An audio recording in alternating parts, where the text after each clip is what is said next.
Welcome to the Predictive Playbook. I am John Ryan, your host. Our guest for this session, this show needs no introduction. He's hitting close to 65% against the spread for the season, and that includes going 0-2 in his last day of the regular season, if you can imagine that. So I want you all to welcome to the show Steve Merrill of WagerTalk, and he's going to break down some of the games in the South and the Midwest regions for us right now. Welcome to the show, Steve. Hey, John, great to be here as always. And yeah, it's been a great season, 59-34 for college hoops as we head into the tournament. And as you mentioned, that includes an 0-2 finish, so it was 59-32. And, I actually liked the fact that I had a little 0-2 there to finish because I think we're in the right pace. 65% is doable. And looking forward to a huge NCAA tournament. A lot of games I like, and we're going to get to some of the Friday ones here on the show today. That sounds great. I'll turn it over to you, and you can lead with the first game you want to talk about, and that'll be great. Well, I'm glad we're doing the South and Midwest because one thing I've done the last few weeks on WagerTalk TV over at WagerTalk.com is a power rating video for college basketball, and I kind of did that because I'd had to fade the NFL public video that I started late in November through the Super Bowl, and I'll be honest, it caught lightning in a bottle. The last 2 weeks in November when I started it went 4-0 and 3-0. So got off to a 7-0 start out of the gate and obviously got a following. And so I had to continue to do it at that point and put a little more work into it. And it finished the NFL season 31-7 if you'd faded those most public plays I mentioned. And, they weren't always games I was using. Sometimes I actually agreed with a couple. I was usually against a few as well. But just, yeah, the public, in the long run, you want to be against the public for several reasons because there's line value. Contrarian angles work in general just because normally teams aren't as good or as bad as they've looked recently. So I couldn't really do that with college hoops because the lines come out Friday night for Saturday and Sunday. So I did a top 25 preview the last couple months after the NFL ended where I put out my power ratings and we'd see where the lines closed against them. And that went over 60% just by taking the line value over a couple months. So I did awesome. The best of both worlds here last night, and I did a fade the public NCAA tournament video. And I was going to do the whole first round, but there were so many games on Friday alone that jumped out to me that I actually did a Thursday-Friday video only. I ended up with 6 games here that we could talk about Midwest and South, so we'll just kind of maybe quickly touch on some of them. But probably the most public underdog I saw was Oregon State, and it's an interesting game because Oregon State wouldn't be here if it wasn't for the fact they beat Colorado outright as a 9-point dog last Saturday night to win the Pac-12. Them along with Georgetown, who won as an 8.5-point dog, both of them snuck in the tournament by winning. And that, of course, kept Louisville and Colorado State out of the tournament. Colorado State now playing in the NIT as a 1 seed, so that'll be an interesting team to keep an eye on. Louisville declined to even go to the NIT, so Louisville's season is over basically because of Oregon State or Georgetown, one or the other. But now they're facing Tennessee. And, you mentioned my 59-34 record in college hoops this year. Tennessee's been very good to me. I think I've used them 11 times, actually, and I've gone like 8-3 against the spread. So that was a game that jumped out to me. I think Tennessee's a really dangerous half-court defensive team. They've been very inconsistent offensively this year, and that's why they don't have a great overall point spread record. But, yeah, the public likes Oregon State, so we'll see how that turns out. And as you know, the public's not always wrong, but when they're on an underdog, John, it's an additional kind of red flag for me because the public normally plays favorites. In fact, I think in that NFL video I did that went 31-7, I think maybe only once or twice total were they even on an underdog. It was always, favorites. I definitely believe that. Oregon State looks like the most public dog on Friday, I guess, for what it's worth.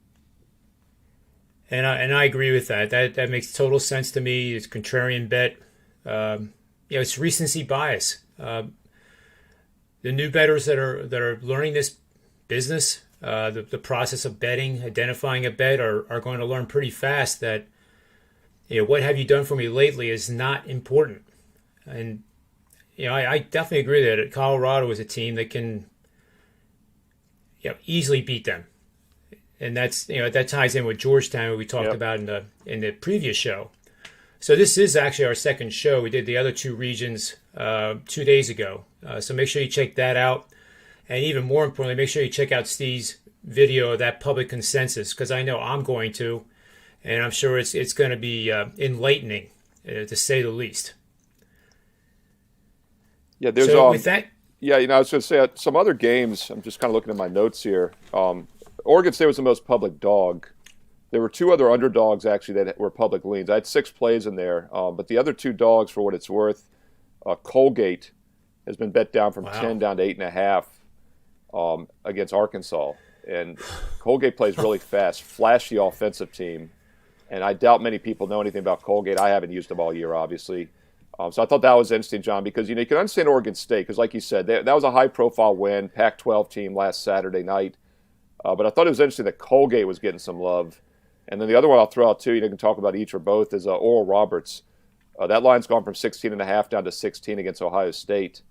And I thought that was interesting as well. Obviously, Ohio State, Big Ten, battle-tested, a little bit of that 3-game losing streak. They didn't finish strong, even though they played okay in the tournament last week. But Oral Roberts is actually a team I did play against and had another rare loss for me a week ago in their championship game against North Dakota State.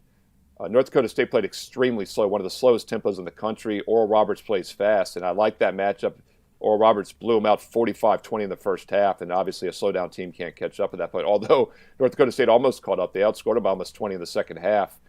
But, yeah, so that's interesting. Oral Roberts getting some love, and then Colgate going from 10 down to 8.5, and that does look public. So, yeah, Oregon State, Oral Roberts, and Colgate were the 3 public underdogs that I mentioned in that video on WagerTalk TV.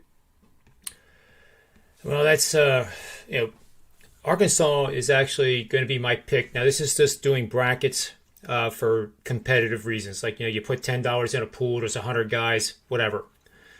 That's totally different than handicapping a game, because you have to create a situation or a bracket that's going to be different than everyone else's so you can cash.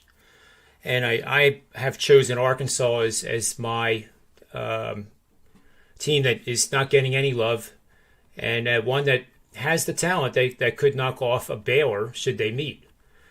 So, and that's based on my applications, using Twitter as a developer of Twitter. I have, some free reign there to go out and try different things. For example, I can get the top 5 New York Times sports articles and just bang them out at any time I want. But that aside, the team that's the second lowest sentiment. In other words, it comes back to me as negative sentiment on Arkansas. So that tied together with who they're playing, that tells me blowout then. And the caveat is that, of course, these aren't 100%. And they might not even be 31-7 like Steve's NFL did, which is just absolutely outstanding. Sure. But I do think that if you do a couple of these smart ones that I call smart, you have a much, much better chance of winning your bracket than just simply putting, for example, Gonzaga into the final and then trying to figure out who's going to face them. Yeah, and then, I tell people in the video, in the NFL videos, more times than not, those weren't games I ended up using one way or the other. And they're like, people are thinking, why is he even handicapping? Why not just fade the public and go 31-7? And, of course, you and I, John, have been doing this for 3+ decades. We know it's not that simple, and it's going to be hard to follow up with a 31-7 record next year. And by the way, I'll start that video next year as opposed to late November. I'll have to start it in August, September, because there'll be a lot of demand for it. And I kind of have a sneaking suspicion it's not going to do as well in September and October until the lines get sharper. And one other thing I'll point out real quick about that NFL video, and I'm referencing it because it does tie into the publicness of the NCAA tournament. I think, in fact, the most public sport of all is the NFL. The NCAA tournament is probably the most second publicly bet sport. So there is a lot of analogy here. And it works better later in the season because the public thinks they know more, first of all, but also the lines become more accurate. And an amazing phenomenon, John, like through mid-December, the first 5 or 6 weeks I did that NFL video, nearly half of the teams that lost against the spread still won straight up. And it was really remarkable how many games were coming within a couple points. So a little bit of luck that it went 31-7, but it also wasn't luck because the whole premise there is that you're giving up line value. And as you know, most NFL teams, less than a touchdown, about 80-some% of the time, they're going to win either outright or win by more than a touchdown. The spread rarely comes into play, only about 1 out of 5 times. And about 50% of the time it was happening in that NFL video the first 10, 20 games. So I thought that was very telling. I kind of knew I was onto something at that point. So we'll see what happens with this game. Like as you mentioned, no love for Arkansas. I love to hear that because Colgate is looking very public on the metrics I use. And the line has gone from 10 down to 8.5. Now, my power ratings actually make it 7.5, so I did think the line was a little inflated.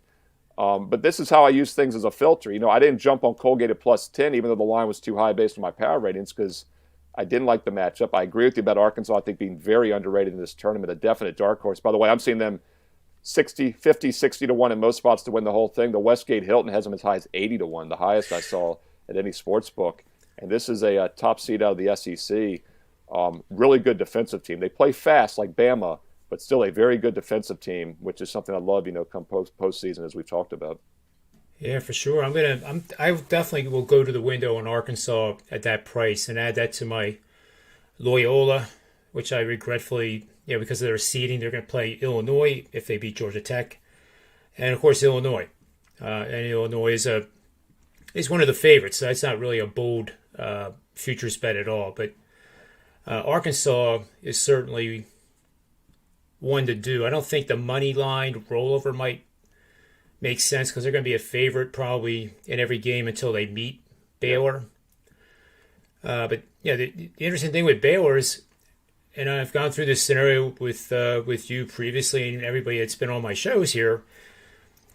Let's say North Carolina beats Wisconsin, which I'm pretty confident is going to happen.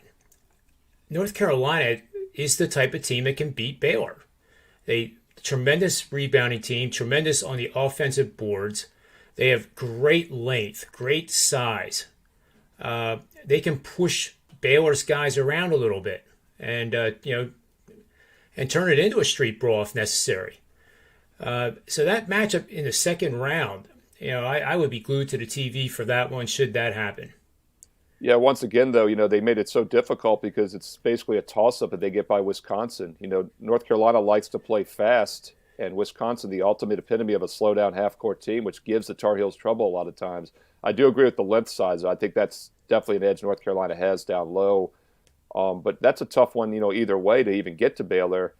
And that's why these 8-9s, as we talked about the other day with the Loyola Georgia Tech game, they get penalized. You'd rather be an 11 or 12 seed. And it's not a coincidence we see these 11 and 12s win every single year, go a couple rounds normally every single year, because these are good at-large teams still. And I would much rather have to play a 5 and then a 4 or a 6 and then a 3 than to have to play a good 8 or 9 and then play the 1, because the 1s are just dominant teams normally.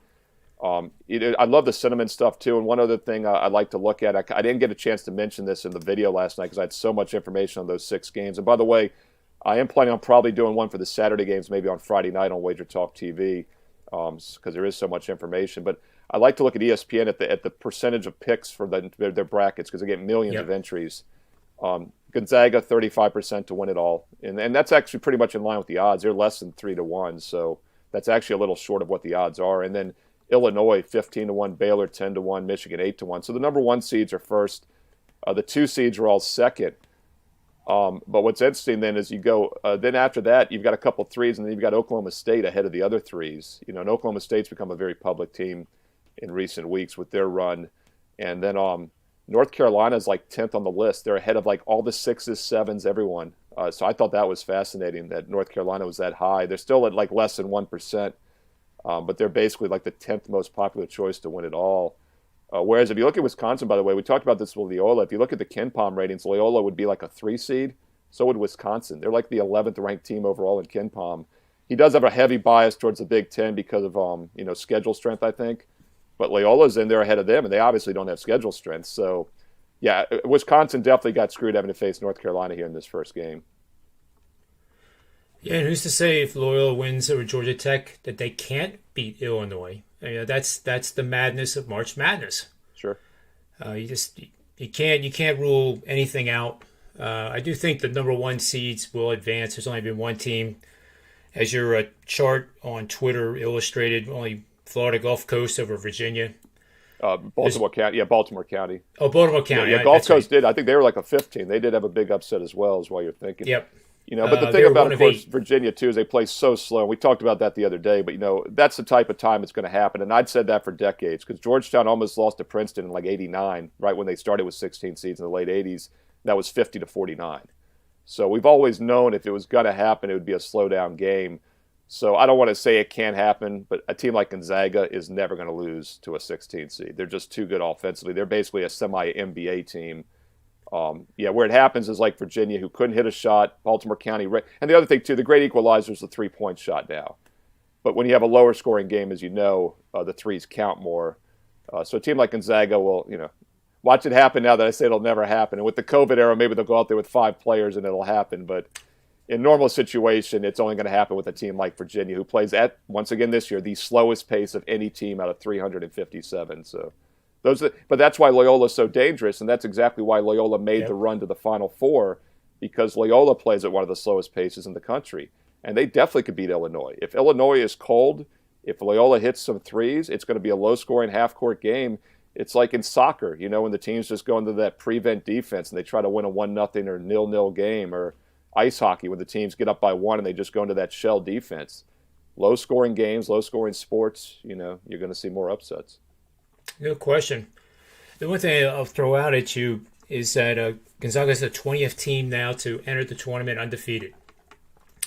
7 have run the slate, 13 have not. It will be the first time since 1976 that somebody has run the slate. I believe it was Kentucky that came in last, most recently undefeated, and lost, I believe, in the final. But they obviously didn't do it. Maybe the Final Four, yeah. And that was the year with Anthony Davis. It was the Final Four. Yeah, and it might have been, was it Wisconsin that year? I was going to say that team. They were in the Final Four that year, and I remember liking Wisconsin. I can't remember. I'd have to go back and look how that played out. They either lost in the finals or the semis, but yeah, Wisconsin was involved there too, against a team that was loaded with NBA talent. It's interesting, John, too. Wichita State's one of those recent teams, as you'll recall, either the year before or after. It might have been the year right before Kentucky, and they were a 1 seed, and they didn't get as far. And I think that's the interesting analogy to Gonzaga, because they played a weaker schedule. And of course, UNLV did it in the early '90s when they played a weaker schedule. But they had tons of NBA talent too. It's tough. Gonzaga beat a lot of the big boys, as we talked about in the other show, but they did it early in the season. I just wish I'd seen a tougher schedule here and down the stretch. I just don't. I think they're the team to beat, but it would not surprise me. And like we both said, we're kind of, and at least in multiple brackets, I'm trying to find a reason to fade them in some of my secondary brackets. Because it's the ultimate game theory there that if it happens, you're going to be ahead of a lot of people. Yeah, instantly. Probably 80% of the field you'll leap over. Well, I'll tell you right now. Let's look at ESPN. 98% round 1 winning, 92%, 83% making the Elite Eight, 66% making the Final Four, 50% have them in the finals. 50% in the finals alone. That's a ton. And then 35% have them winning it. So, and since most brackets, which I don't like, by the way, most of them double up every round, and I hate that because the first round upsets basically get you no points. But that's why you've got to probably do a secondary bracket without Gonzaga if you're taking it serious, and that's even if you love Gonzaga, and I like Gonzaga. I'd say just from a game theory perspective, as you and I understand, you'd be ahead of 50% of the brackets if you don't have them in your finals and it happens. And that's where you get basically half the points for the tournament normally is in the Final Four and on. So, yeah, game theory, it's a very interesting discussion for sure. It could run, too, like a secondary bracket. We talked about, for mine, Iowa and Gonzaga meeting, Iowa winning.